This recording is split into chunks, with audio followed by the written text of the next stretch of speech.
Je suis artiste peintre depuis mes 18 ans, l'âge auquel j'ai fait une première visite au Louvre et qui m'a ému quand j'ai découvert certaines toiles, notamment de Vermeer et de Géricault. Et c'est à ce moment-là que j'ai su que ma vocation pour exprimer ce que je ressentais était la peinture.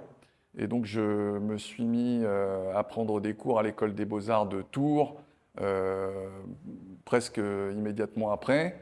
Et j'ai eu la chance aussi de rencontrer un peintre paysagiste dans mon village qui était primé au Salon des artistes français et qui m'a vraiment appris à faire de la peinture à l'huile. Alors le thème de l'exposition, c'est énergie.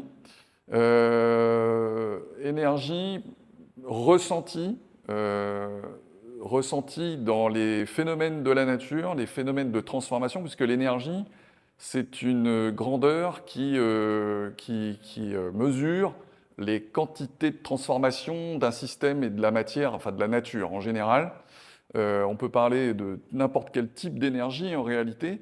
Et c'est vrai que ces deux concepts, énergie et transformation, en fait, je les ai adoptés au moment où j'ai fait, parallèlement aux Beaux-Arts de Tours, j'ai fait la faculté des sciences. Et donc à l'Université des sciences, ces concepts-là nourrissaient des questionnements en permanence. Je me posais souvent des questions, mais qu'est-ce que l'énergie en réalité? Parce qu'on en voit les manifestations, que ce soit physique ou chimique ou nucléaire, mais en réalité c'est une grandeur, c'est un concept très abstrait.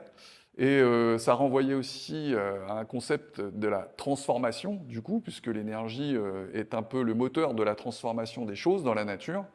Et ces transformations-là, je cherchais à en recueillir une émotion instantanée. Je me disais, mais comment je peux arriver à restituer, moi, par le prisme de mes émotions? La Maison de l'Art qui a fermé ses portes en 2019, suite à la pandémie, j'ai eu la chance avec la nouvelle équipe municipale de pouvoir avoir un partenariat pour mettre en place des expositions à la Maison du patrimoine. Et là, c'est la première exposition à la Maison du patrimoine pour l'association JPFA sur une exposition qui s'appelle Énergie.